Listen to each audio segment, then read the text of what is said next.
Tengan muy, pero muy buenas noches, amados hermanos y hermanas. Aquí estamos nuevamente, listos para dar continuación al estudio de los Romanos. Esta preciosa carta que, bendito sea el Señor, nos ha sido de gran bendición y de gran enseñanza, de gran instrucción en los aspectos doctrinales. Y le damos gracias al Señor porque hemos podido cubrir ya 11 capítulos. Hoy vamos al capítulo 12 y confiamos en el Señor, amados hermanos, que al igual que el resto, este capítulo 12 pues también sea de gran bendición para todos y cada uno de nosotros. Bienvenido, hermano Serpas, hermano Sadoc, hermana Idalia. Nos da gusto que estén ahí pendientes, listos para recibir esta enseñanza. Al hablar del capítulo 12, el apóstol Pablo se enfoca en tres aspectos básicos que son los que vamos a cubrir en este capítulo, pero todo redunda hacia las responsabilidades que tenemos nosotros como cristianos. Acuérdense que está hablando a un grupo de cristianos judíos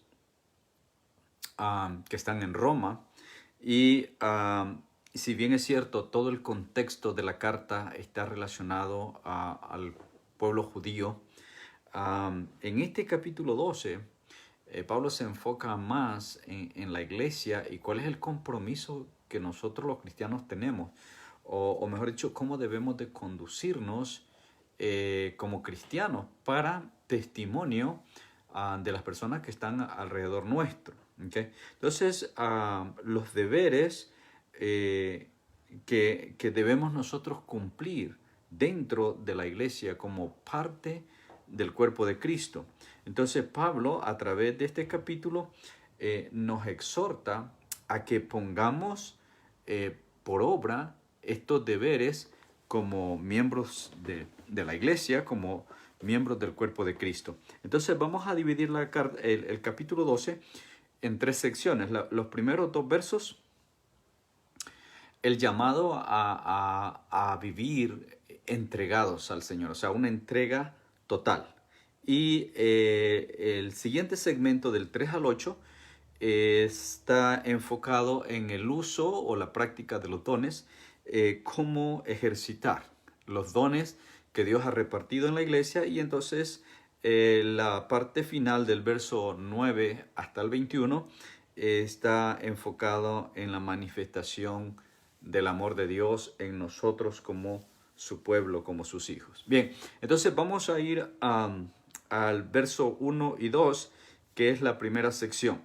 El llamamiento de parte de Dios a entregarnos totalmente. Dice en el verso 1, así que hermanos, os ruego por la misericordia de Dios que presentéis vuestros cuerpos en sacrificio vivo, santo, agradable a Dios, que es vuestro culto racional. No os conforméis a este siglo, sino transformados por medio de la renovación de vuestro entendimiento, para que comprobéis cuál sea la buena voluntad de Dios, agradable y perfecta. Entonces Pablo dice, hermanos, les suplico, les ruego, por la misericordia de Dios, que ustedes mismos se presenten como un sacrificio vivo. Si bien es cierto, el pueblo de Israel, los judíos, sabían perfectamente que por medio del profeta Isaías, Dios les había dicho más de una vez que ya no le interesaban los sacrificios, que estaba harto de los sacrificios, que Dios lo que buscaba era un corazón sincero, un corazón contrito y humillado. A ese no lo iba a desechar Dios. Entonces, Pablo acá está exhortando, y mire qué interesante, porque Pablo dice, se los suplico, se los ruego por la misericordia de Dios. Ahora, ¿cómo nosotros podemos presentar nuestro cuerpo en sacrificio vivo? Acuérdense que Israel sabía de que por cada pecado había que sacrificar un animal. Los sacrificios eran el medio por el cual Dios les propiciaba el perdón de su pecado. Entonces, Pablo le quiere hacer saber que dentro del mismo judaísmo, dentro de la misma religiosidad del pueblo de Israel, habían caído en el error de simplemente buscar hacer los sacrificios, o sea, a buscar el animal para sacrificar, pero la relación con Dios se había perdido y se habían enfrascado en la práctica religiosa. Ahora, nosotros como cristianos, como parte de la Iglesia de Cristo, nosotros somos llamados a presentarnos de esta misma manera, en sacrificio vivo. Ahora, ¿cómo yo me presento en sacrificio vivo delante de Dios? Bueno, Pablo dice que la santidad es la que nos va a permitir a nosotros agradar a Dios. ¿Okay? Cuando yo me esfuerzo a vivir en santidad, yo voy a agradar a Dios y voy a poder vivir para Dios. O sea, no es solamente de que yo diga que vivo para Dios, es que mis acciones, mis ocupaciones y todo lo que está alrededor mío dé testimonio de que yo verdaderamente vivo para Dios. Esto va a ser agradable ante los ojos de Dios, pero Pablo añade que ese es nuestro culto racional. O sea que todos los rituales de adoración y los rituales de sacrificio que Israel había aprendido, Pablo les está diciendo, eso ya no cuenta. Ahora lo que cuenta es que tú como persona te ofrezcas a Dios en sacrificio. Ahora, ¿cómo es que esto se lleva a la práctica? Usted se recuerda que mucha gente quería seguir a Jesús. Y mucha gente eran contados como seguidores de Jesús. Y les gustaba seguir a Jesús y les gustaba oír las enseñanzas de Jesús. Mas, sin embargo, Jesús en una ocasión se detiene y al ver la multitud detrás de él, Jesús le dice, cualquiera que quiera ser un seguidor mío, es necesario que se niegue a sí mismo. ¿Ok? Entonces, esta autonegación es la que nos permite poder ser ese sacrificio. Ese sacrificio vivo es cuando yo estoy dispuesto a negarme a mí mismo. Y resulta que solamente cuando me niego a mí mismo, entonces estoy listo para tomar la cruz.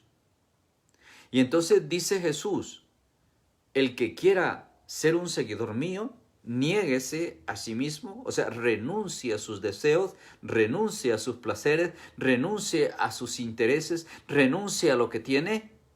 Y entonces dice, tome la cruz y sígame. Ahora, cuando Pablo dice que nosotros debemos de presentar nuestro cuerpo en sacrificio vivo, quiere decir que debo de poner en práctica esto que Jesús dijo. La autonegación, o sea, yo por mi propia voluntad renuncio a mis deseos, renuncio a mis placeres, renuncio a lo que más me gusta para ocuparme de lo que le agrada a Dios. Entonces, ese es nuestro culto racional, dice Pablo. Quiere decir que como iglesia, todos los que somos parte del cuerpo de Cristo deberíamos de tomar estos dos versos y presentarnos delante de Dios en una entrega total, en una entrega plena, en una entrega sin límites y sin condiciones. Simplemente abandonados a la voluntad de Dios, a merced de Dios, a lo que Dios quiera hacer con nosotros y a través de nosotros. Ese debería ser el sentir de la iglesia, el sentir de cada cristiano, porque acuérdese que estas exhortaciones estos deberes que Pablo está anunciando son para la iglesia. O sea, como cristianos nos corresponde.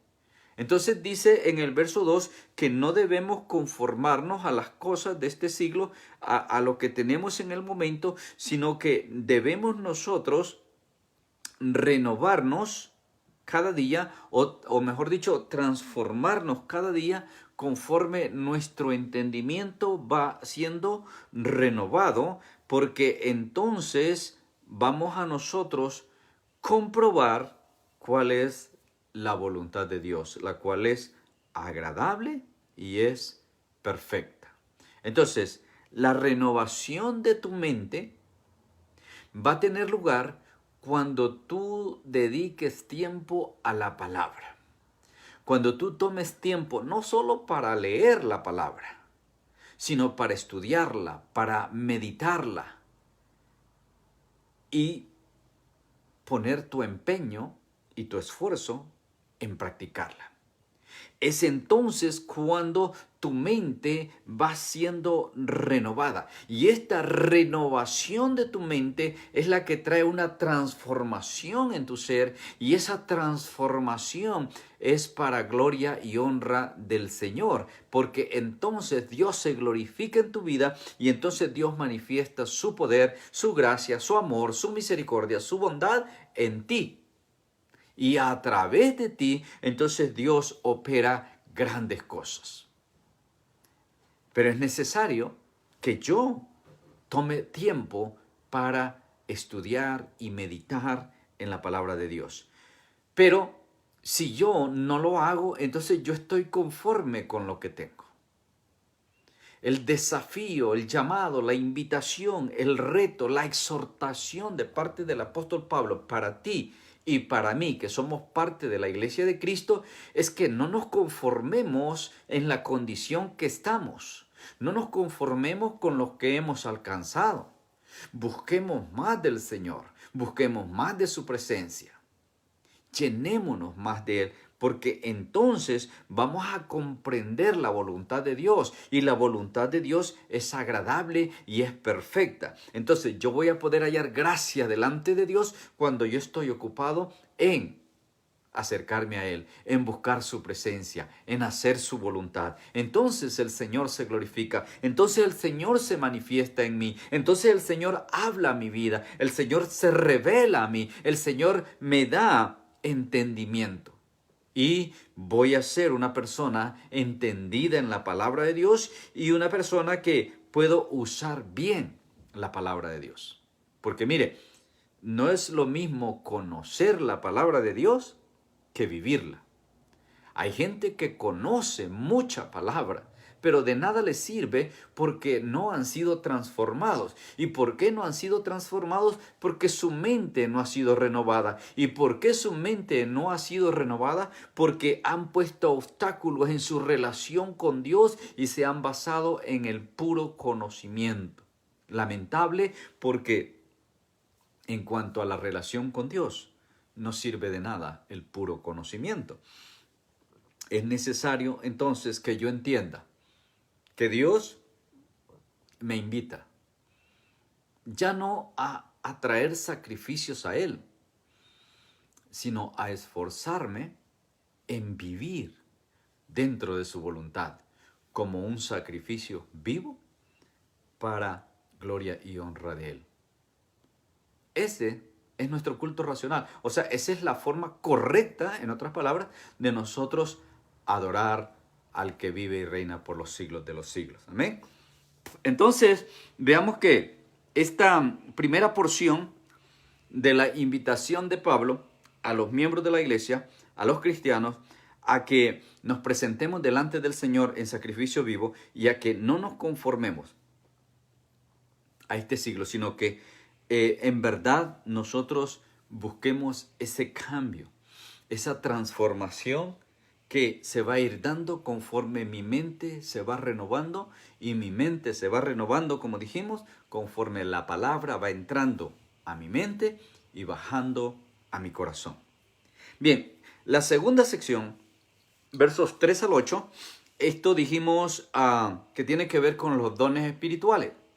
Sabemos que es el Espíritu de Dios el que reparte los dones como Él quiere, cuando Él quiere y a quien Él quiere. Ahora, entendamos de antemano que todo don viene de Dios. Todo don perfecto viene de Dios. Y que los dones que Dios reparte en la iglesia, ojo con esto, es en la iglesia. Y remárquelo, en la iglesia. O sea, yo necesito estar en el círculo, necesito estar en el redil, en el contexto, en el marco de la iglesia para yo ser beneficiado, para yo poder convertirme en un receptor de estos dones que el Espíritu Santo va a repartir en la iglesia. ¿Ok? Entonces, estos dones tienen que estar enfocados en dos cosas. Número uno, el ejercicio de cualquier don que yo tengo tiene que honrar, glorificar o exaltar el nombre de mi Dios, quien me dio el don. Entonces, ese es el enfoque número uno, la exaltación a Dios, el glorificar a Dios. Y el número dos, o el segundo, es que todo don que yo he recibido debe de ser usado para bendición y edificación de la iglesia, que es el pueblo de Dios. Entonces, bajo esos dos enfoques, yo puedo poner mi servicio, poner mi don al servicio de Dios. Entonces, como siervo de Dios, Dios va a poner en mí no un don, sino varios dones. Pero cuando yo hago la aplicación correcta de cada don, entonces glorifico a Dios, entonces exalto a Dios y entonces soy de bendición y soy de edificación para la iglesia, que es el pueblo de Dios. Ahora, este ejercicio de dones espirituales es enfocado en esos dos aspectos. Ahora, leamos entonces lo que el apóstol Pablo escribe. Estamos en el verso 3 para los que se acaban de conectar. Bienvenido, hermano Rolando, hermana Felisa. Nos da gusto que estén con nosotros, hermano Maes. Bendiciones a todos. Mire, en el verso 3 dice, digo pues, por la gracia que me es dada, a cada cual que está entre vosotros, acuérdense que está hablando a la iglesia, que no tenga más alto concepto de sí que el que debe de tener, sino que piense de sí mismo con cordura en la medida de fe que Dios repartió a cada uno. O sea, tú que sabes mucho, no te consideres que eres superior a otro porque sabe menos. Tú que tienes años en el Evangelio, no te consideres mayor a aquel que tiene meses en el Evangelio. Pablo dice que por medio de la gracia que él recibió, esto mismo nos pide a cada uno de nosotros, que somos parte del pueblo de Cristo, que no tengamos más alto concepto de nosotros mismos que del que debemos tener. Es más, yo creo que el mejor consejo es el que Pablo en otro texto dice que consideremos a los demás superiores a nosotros mismos. Entonces no vamos a menospreciar a nadie. Pensemos de nosotros con cordura. O sea, somos lo que somos por gracia y misericordia de Dios. Yo creo que si usted aprende a enmarcar eso, nunca se le van a subir los humos. Porque muchas veces nosotros pensamos que por la capacidad, por el estudio, por el conocimiento, por la posición, por lo que sea, nosotros estamos arriba. Y eso es peligroso. Debemos de pensar en cuanto a nosotros con cordura, sabiendo que como hijos de Dios, como parte de la iglesia de Cristo, tenemos que mirar a los demás de la misma manera que Dios nos mira a nosotros. Dios no hace acepción de personas, por lo tanto yo tampoco. Entonces, como iglesia, tenemos ese deber. Ahora, a cada uno le ha sido dada una medida diferente de fe. Conforme a la medida de su fe, así cada uno será. Algunos quizá tendrán una fe enorme, otros quizás una fe raquítica, pero cada uno tiene una posición en la iglesia. Cada uno es parte del cuerpo de Cristo. Y así como en el cuerpo humano, me encanta quizás en 1 Corintios 12, que es paralelo a este capítulo 12 de Romanos. Y cuando tenga tiempo, léaselo.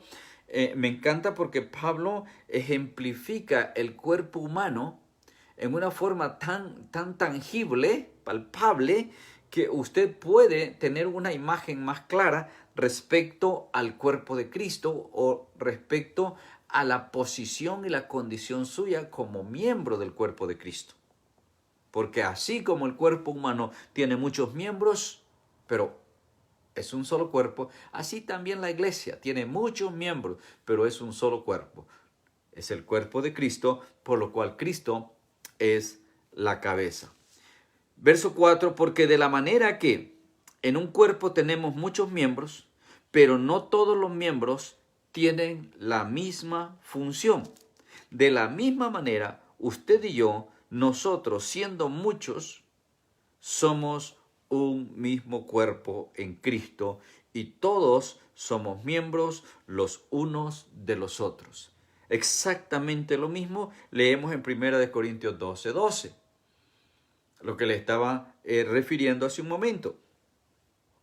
Cómo Pablo, en una forma magistral, agarra el cuerpo humano y lo presenta y dice, así como el cuerpo humano tiene muchos miembros. Ahora, desde una uña hasta la cabeza, que es un miembro principal, tenemos manos, pero en las manos tenemos dedos, tenemos brazos, tenemos piernas y una cantidad de órganos internos. O sea, cada miembro del cuerpo hace una función. Usted no puede oír con la nariz. Usted no puede hablar con los oídos. Usted no puede mirar con la boca.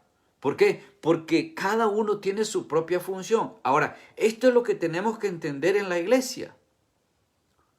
Cada miembro tiene una función. Y muchas veces el problema de algunos miembros de la iglesia es que ellos quieren hacerlo todo o no quieren hacer nada.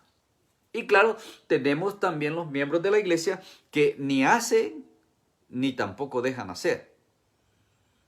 Entonces, hay una ensalada de miembros en la iglesia. Pero cuando todos logramos traer esto a la práctica, entonces vamos a llegar a la condición de aquellos 120. ¿Usted se recuerda aquellos 120 en el capítulo 2 del libro de los Hechos?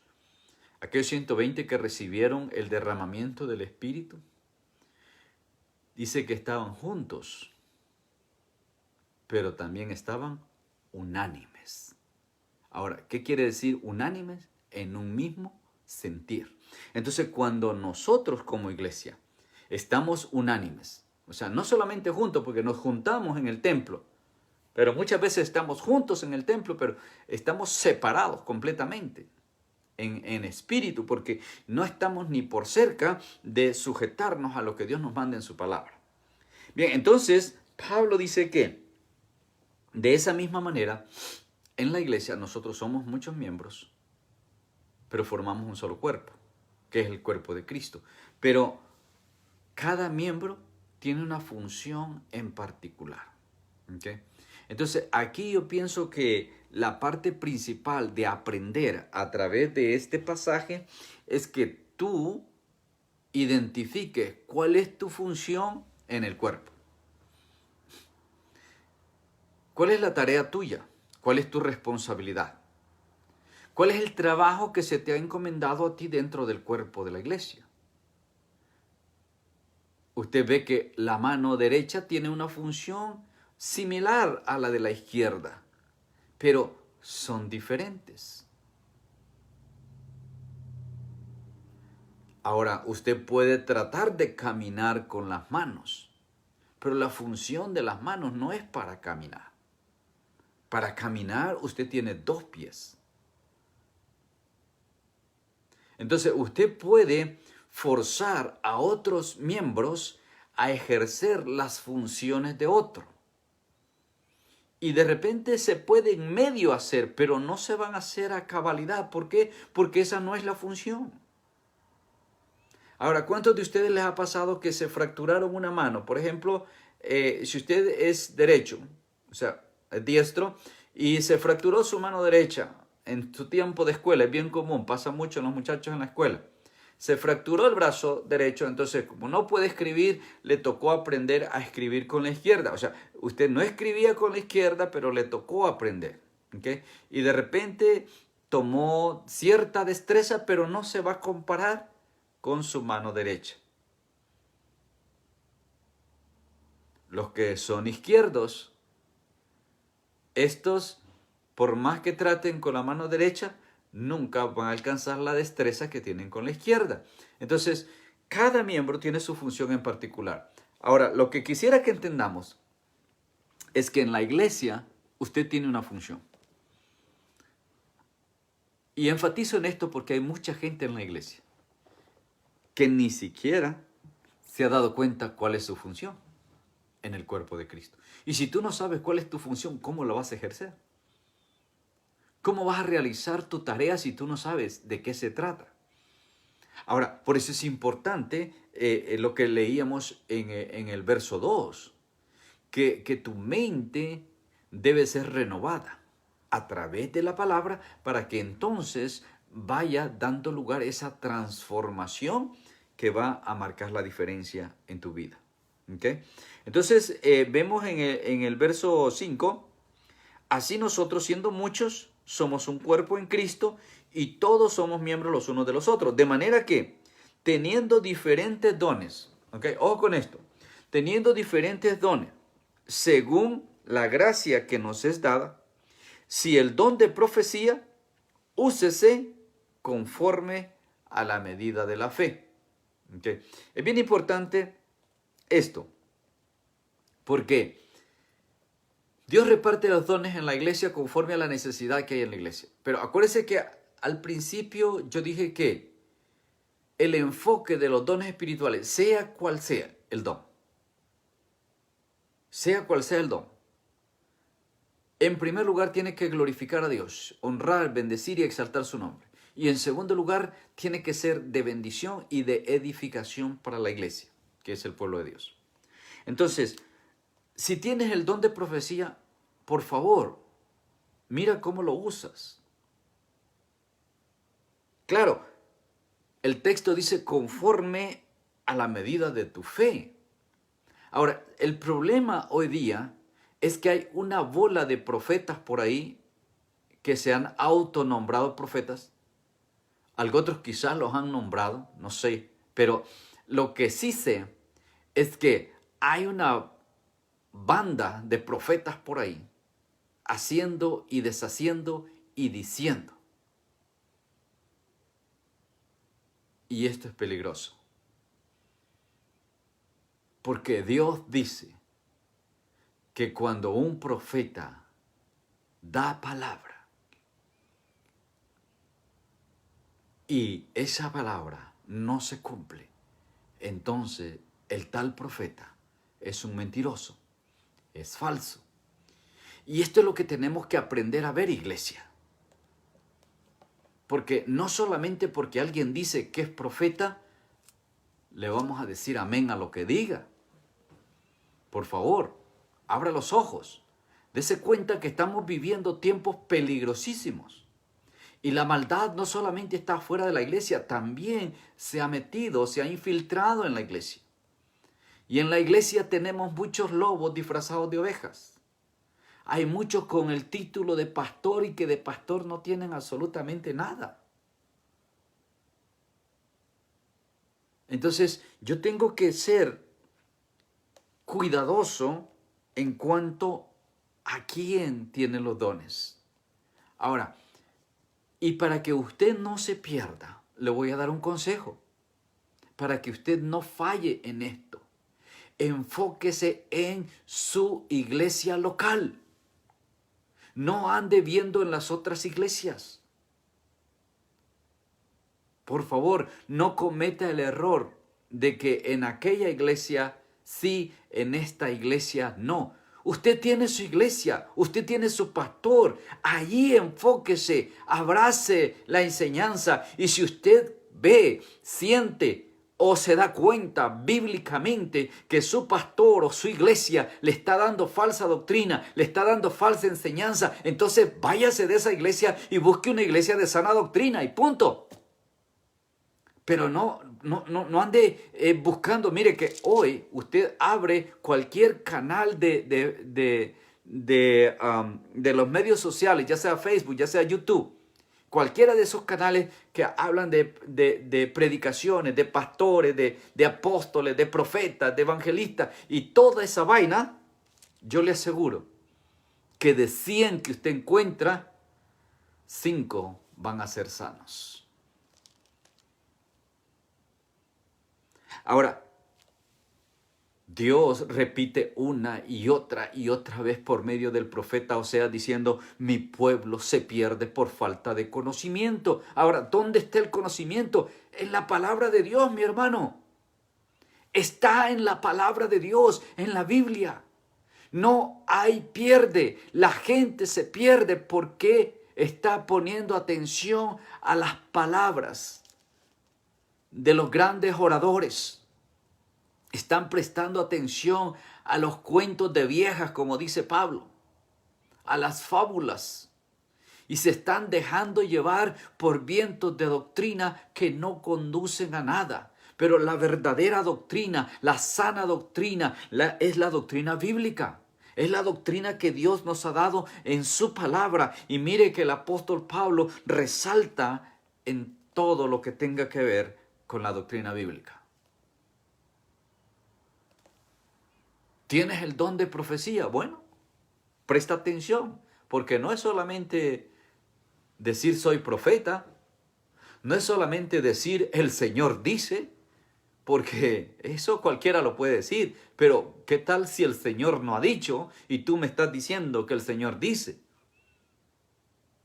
O vayámonos a aquellos que se la pasan profetizando todo el tiempo. Aquellos que ya no es una forma de exaltar y glorificar a Dios, ya no es una forma de bendecir y edificar la iglesia, sino ya lo adoptaron como una práctica y cualquier persona que llega a la iglesia hay que profetizarle, hay que decirle qué le espera mañana, o sea, como si fuéramos adivinos y están haciendo un papel de adivinos más que de profetas. Yo entiendo que la profecía en el Nuevo Testamento es completamente diferente a la profecía en el Antiguo Testamento. Porque en el Antiguo Testamento no se tenía toda la revelación que ahora tenemos en el Nuevo.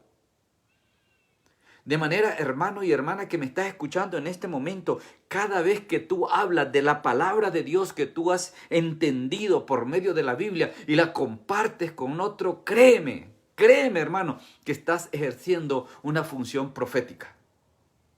Porque estás dando a conocer el mensaje que Dios te reveló a ti. Les recuerdo lo que dice Hebreos capítulo 1. El escritor de Hebreos empieza diciendo, Dios, habiendo hablado en otros tiempos de muchas maneras, hoy nos ha hablado a través de su Hijo. Y hermano, Cristo Jesús es la máxima revelación de Dios. Jesús le dice a Felipe en el capítulo 14 del Evangelio de Juan. Felipe, si me has visto a mí, has visto al Padre. O en otras palabras le dice, entiende Felipe que el Padre y yo somos el mismo. ¿Cómo me dices tú que te enseña al Padre si me has visto a mí, has visto al Padre? Es más, Jesús le dice, Felipe, ¿cuánto tiempo hace que estoy con ustedes y no me has conocido? ¿No te has dado cuenta que el Padre y yo somos uno?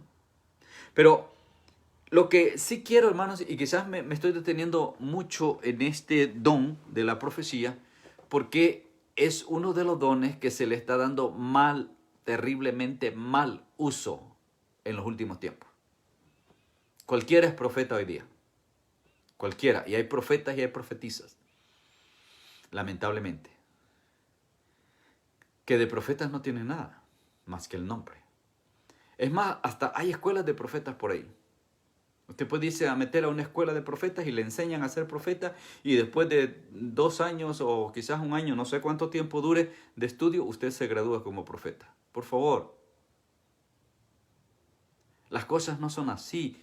Vaya a la palabra, hermano. No se deje embobar, no se deje envolver, no se deje llevar por cuentos. Reconozca lo que la palabra de Dios dice y aplique la palabra de Dios y no se deje llevar por esta gente engañadora.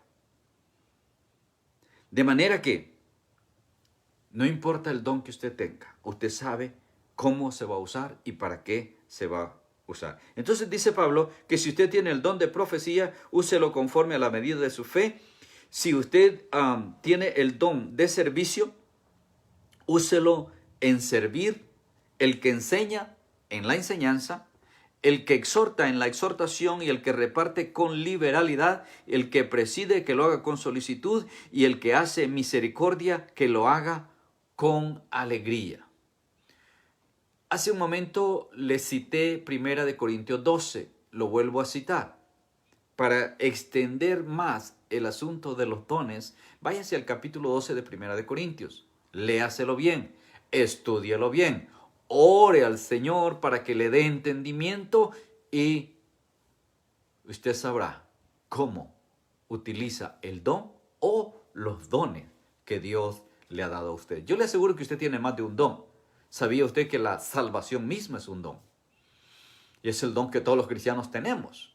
O sea, al menos un don tenemos todos los cristianos. Es el don de la salvación. Ahora, hay una serie de dones. Y me encanta en 1 Corintios 12 porque Pablo dice que hay diversidad de dones. O sea, hay al escoger dones. ¿Okay? Entonces, lo importante es que yo sepa no tanto el don que tengo, sino para qué lo tengo, porque ese don es el que me capacita para ejercer la función para la cual yo estoy insertado en el cuerpo de Cristo. O sea, como miembro del cuerpo de Cristo yo tengo una función y esa función yo lo voy a hacer o la voy a realizar en base a los dones que he recibido de Dios, porque los dones no es otra cosa sino la capacitación de parte de Dios para que ejecutemos la tarea o el ejercicio que se nos ha encomendado, la función que tenemos que hacer dentro del cuerpo de Cristo. Bien, vamos a la tercera sección. La tercera sección empieza en el verso 9 en adelante y Pablo cierra este capítulo hablando acerca de la manifestación del amor. ¿Cuán importante es el amor? Si usted ha leído 1 Corintios 13, que es el capítulo clásico del amor, Pablo dice, aunque yo diera mi cuerpo para ser quemado, aunque yo vendiera todo lo que tengo para repartirle a los pobres, aunque yo, dice, hablara lenguas angelicales, aunque yo fuera lo que fuera, pero si no tengo amor, de nada me sirve. Porque dice, será como metal que resuena, o sea, pura bulla, como muchos hermanos en la iglesia, ¿no? ¿Usted ha conocido hermanos en la iglesia que hagan pura bulla? Puro metal que resuena. Y conozco hermanos que se la pasan diciendo, no, es que yo allá, y que yo hacía, y que yo iba, y que yo era, que yo evangelizaba, que yo ponía las manos, que yo sanaba, que yo aquí, que yo allá. Pero, ¿y ahora qué pues? Dejémonos de bulla y entremos en la acción. Porque lo que Dios quiere es que edifiquemos la iglesia y no que le recordemos tiempos que quizá, y no digo que sea mentira, a lo mejor sí, Dios te usó en aquel tiempo, pero ¿y por qué no te usa ahora? ¿Por qué ya no? ¿Por qué eso se acabó? Hay que cuestionarlo. Y en vez de estar viviendo de lo que hiciste, empieza a hacer lo que hay que hacer ahora. El cuerpo humano empieza a envejecerse y los miembros empiezan a perder capacidad.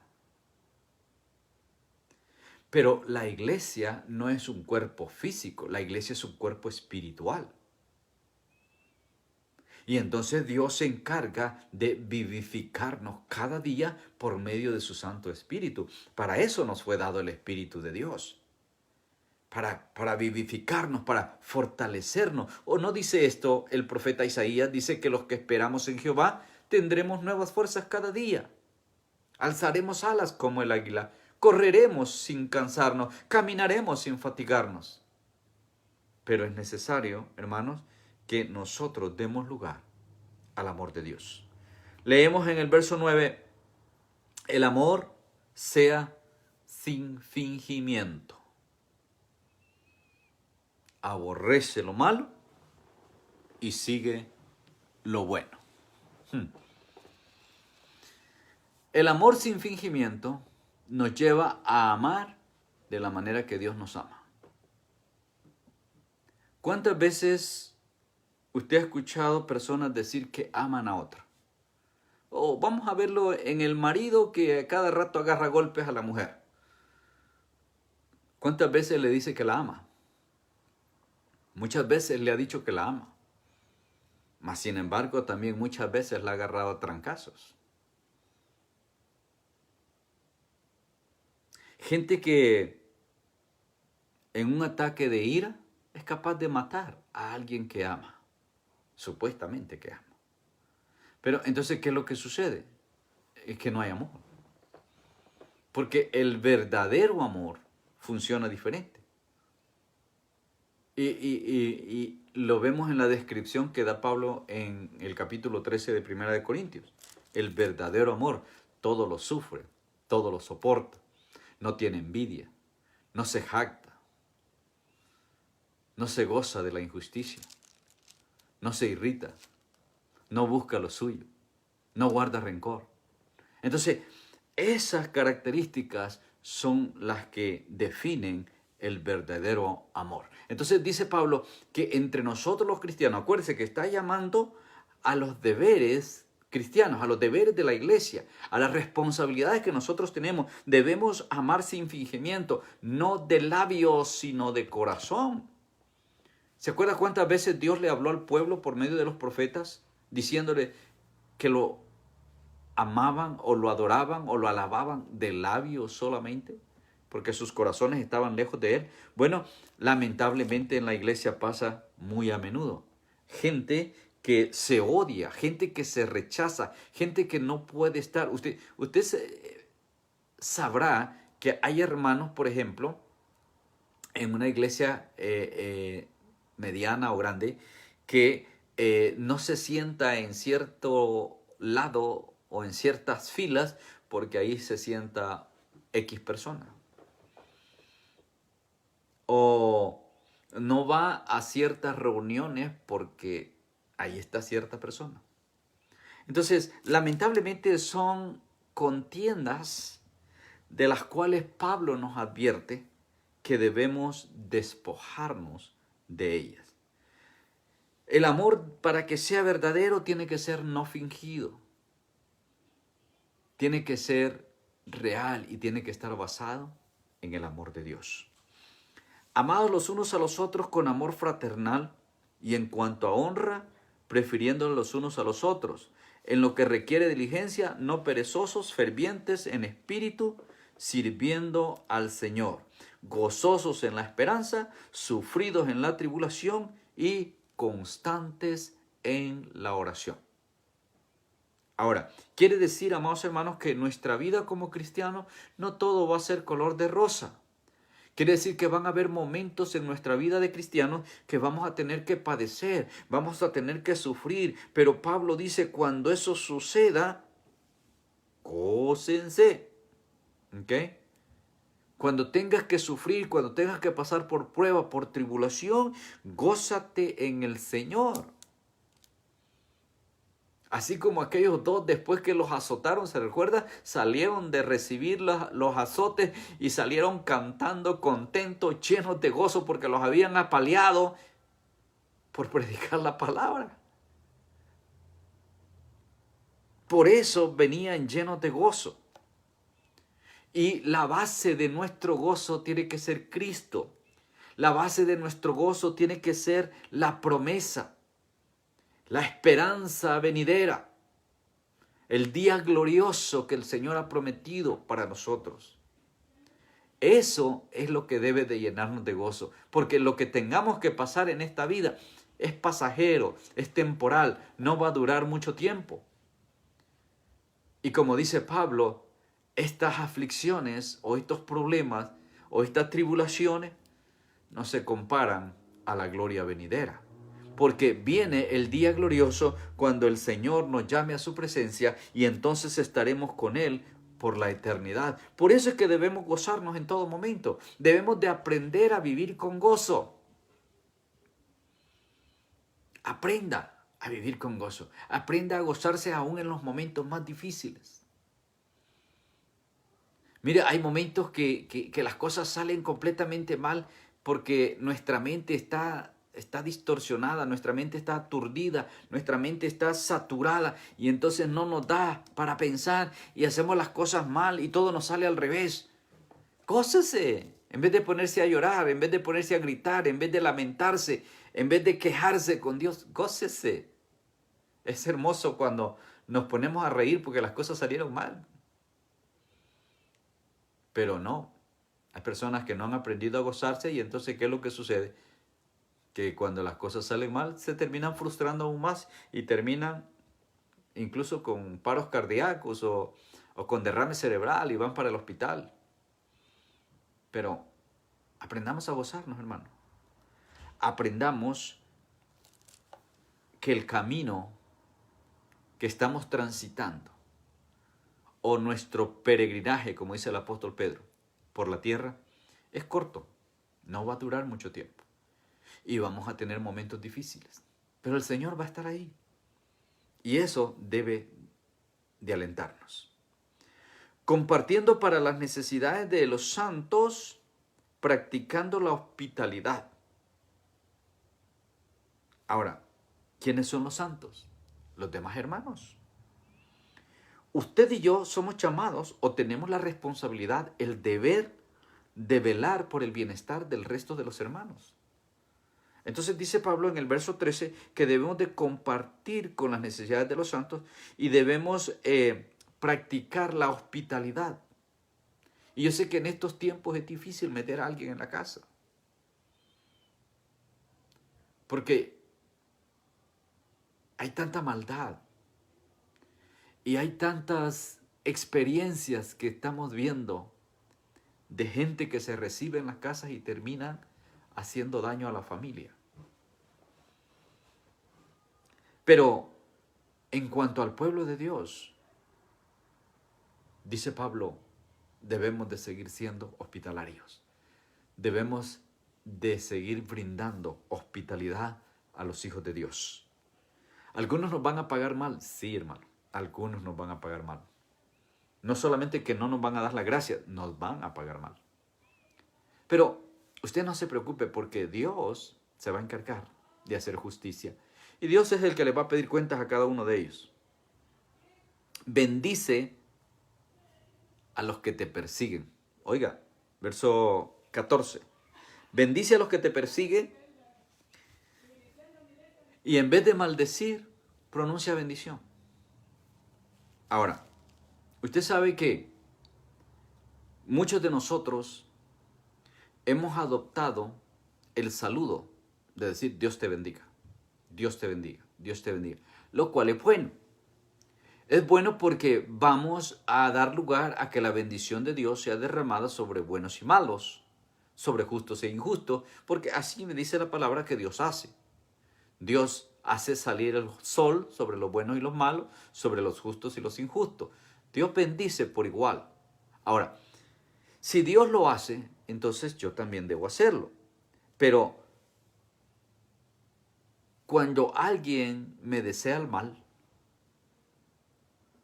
Pablo dice, también debo de bendecirle. Cuando alguien me persigue, también debo bendecirle. De manera que de nuestra boca no sale maldición, sino solo bendición. ¿Ok? Entonces, nuestra boca debe de hablar palabras que lleven bienestar, que lleven bendición a la persona, en el nombre de Jesús. Por el amor que Dios ha puesto en nosotros, es que nosotros podemos amar aún a las personas que nos odian. Podemos amar aún a aquellas personas que nos desean mal. Y entonces podemos pronunciar palabras de bendición. Acuérdense, yo no bendigo, es Dios el que bendice. Hay que tener mucho cuidado porque yo he escuchado a gente que dice, yo te bendigo. ¿Ok? Mi bendición no es que sea mala, pero la verdadera bendición, la bendición poderosa, la bendición que llena y satisface, es la bendición de Dios. Entonces, que Dios te bendiga. Ahora, tenga cuidado también porque cualquiera dice que Dios te bendiga. Y la diferencia es que nuestro Dios es Jehová de los ejércitos, pero hay gente que tiene otro Dios. Y esta gente que adora a otro Dios te dice que Dios te bendiga, entonces te está dando la bendición de su Dios. Y esta es la parte delicada cuando caemos en la costumbre, en la práctica. La bendición de Dios llega a través de nosotros, sus hijos, su pueblo, especialmente a los otros hermanos, a los que somos parte del cuerpo. Pero también Dios la extiende a aquellos que no son parte del cuerpo. Quizá la clave aquí está en que tú cuides tu palabra de no pronunciar palabra de maldición. Para nadie, ni para la persona más malvada, más perversa, porque Dios es el que se va a encargar. Ahora, muchas veces, al igual que decimos yo bendigo, aún más delicado está aquellos que dicen yo decreto. O sea, ¿sabe lo que es un decreto? Es un edicto, es una palabra de autoridad, de poder. Y si bien es cierto, Dios nos ha dado poder a través de su Espíritu, Hechos 1:8, pero no para decretar nada. El poder que nosotros hemos recibido por medio del Espíritu Santo es para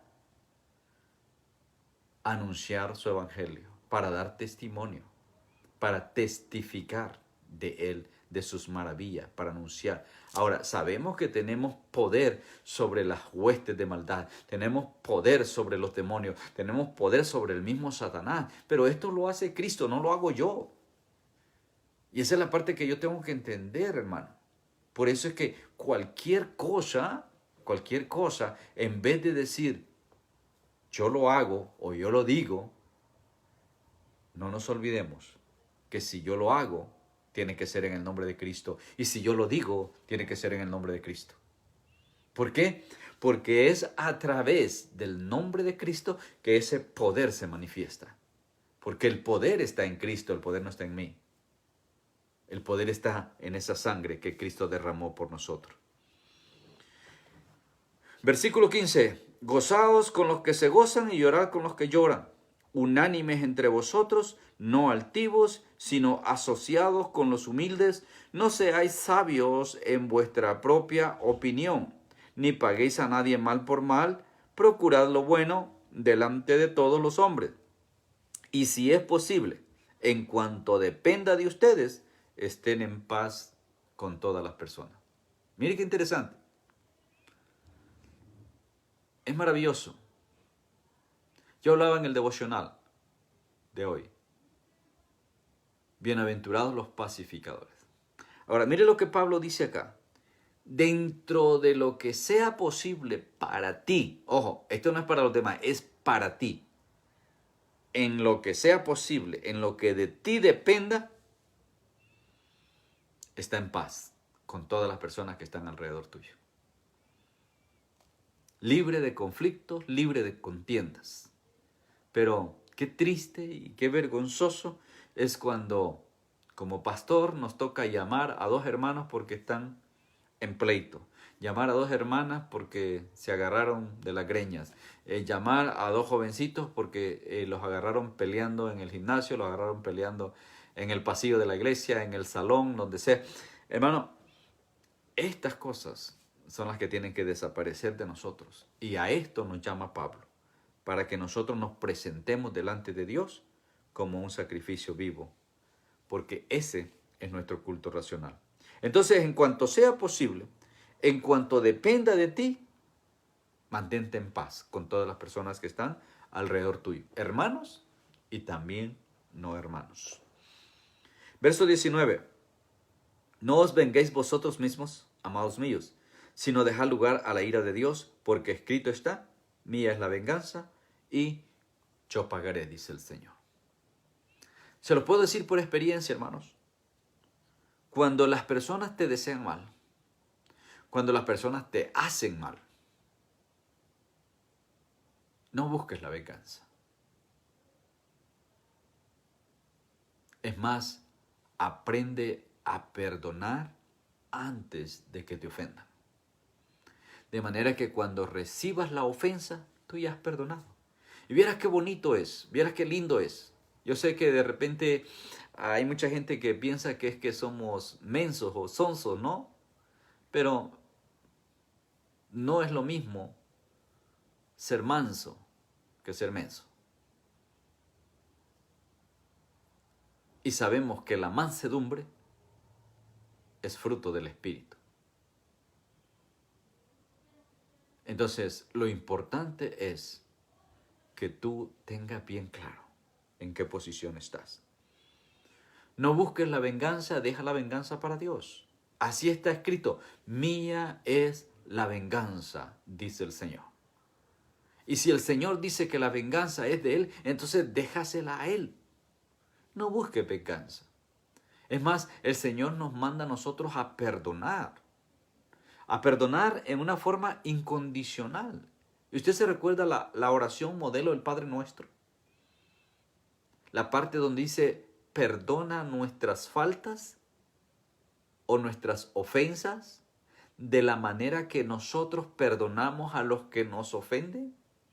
Ahora, yo te pregunto a ti, ¿has aprendido a perdonar de la manera que Dios nos perdona en una forma incondicional? ¿O tú eres de aquellos que simplemente dicen, te perdono, pero no me olvido lo que me hiciste? Está bien, te perdono, pero ya arreglaremos cuentas un día. Está bien, te perdono, pero un día vas a pagar por esto. Entonces, no hay un perdón genuino, no hay un perdón verdadero. Nosotros tenemos que aprender a perdonar, porque Dios me dice en su palabra que Él va a ejercer su justicia perfecta y en su momento la persona que me hizo el mal, Dios se lo va a cobrar. No yo, se lo va a cobrar Dios. Entonces muchas veces hay personas que nos hicieron daños fuertes. Por ejemplo, una persona que te violó. ¿Okay?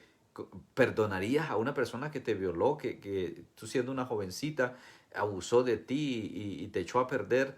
¿O perdonarías tú a una persona que asesinó a tu papá, o asesinó a tu hijo, asesinó a tu hermano? ¿La perdonarías? Bueno, hay que perdonar. Ese es el corazón del amor de Dios. Si Dios nos perdonó a nosotros todos nuestros pecados, entonces Dios dice, nosotros también debemos perdonar a los que nos ofenden. Y cuando yo oro a Dios diciéndole, Señor, perdóname de la manera que yo perdono, mire qué delicado es esto. Porque yo entonces le estoy diciendo a Dios que limite su perdón para que lo aplique de la manera que yo perdono. Por eso es importante de aprender a perdonar. Y como le digo, la clave está en que usted aprenda a perdonar antes de que lo ofenda. Le va a servir de mucho. Y usted va a poder vivir la vida cristiana conforme a la voluntad de Dios, como lo que Pablo nos dice en este capítulo 12. ¿Okay? Cerramos entonces verso 20. Dice, así que si tu enemigo tuviera hambre, tú dale de comer. Si tuviera sed, tú dale de beber. Pues haciendo esto, ascuas de fuego vas a acumular sobre su cabeza. O sea, tú pagas bien por mal. Te hacen mal, tú haces bien.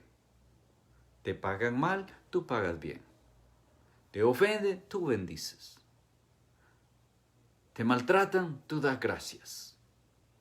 Y cuando estas personas tienen hambre, allá vas tú y le das de comer. Ese es el amor de Dios. Y ese amor de Dios es incomprensible, es realmente un amor que no podemos entender.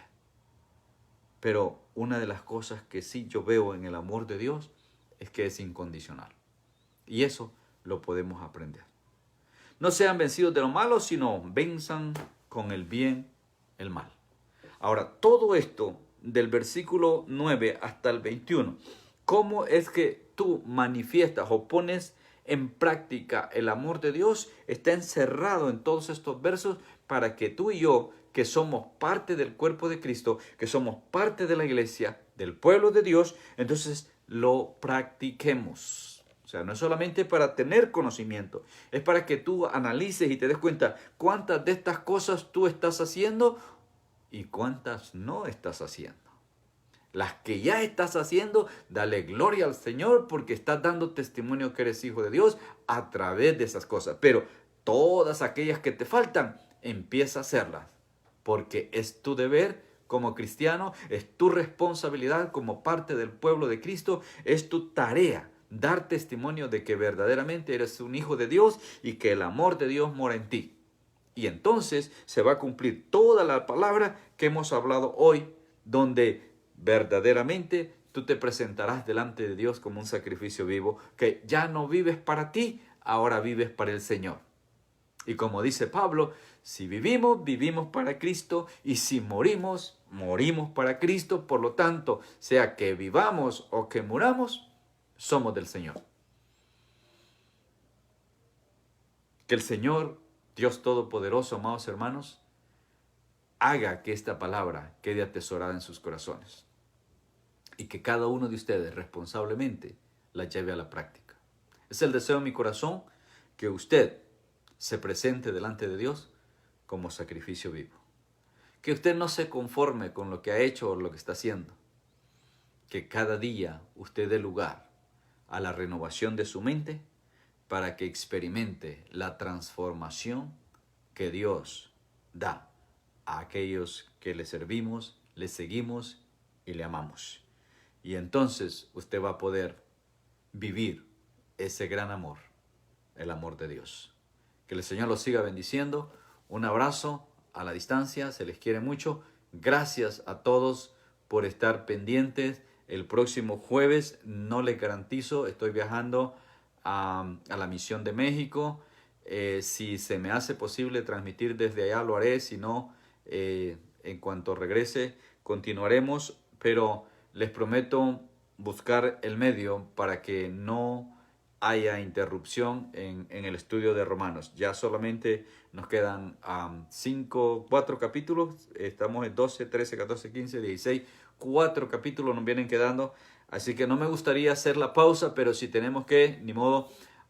Pero ahí estamos en contacto. Por favor, les pido sus oraciones. Estamos viajando a la Misión de México. El pastor Tony está viajando a la Misión de Colombia simultáneamente.